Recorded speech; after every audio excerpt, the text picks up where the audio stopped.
kategorii muži a junioři Michal Král, Hlinsko. Čas 0:48:10.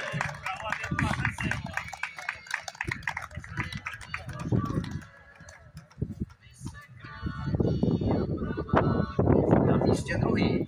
Po několika letech neběhání nám příběh do cíle Jirka Vidmon, KK Hlinsko. Čase 0:47:21.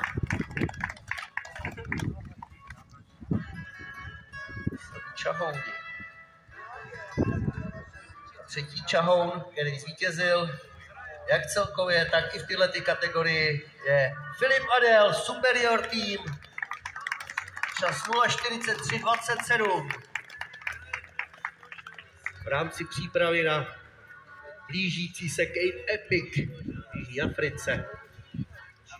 Tak doufám, že to Filip dneska zvládnul a zůstane zdravý, protože to počasí je zákeřný, aby se mohl pilně připravovat na tenhle ten první vrchol sezóny. Takže ještě za mě taky jedno velká gratulace a potlesk. Přeji další, že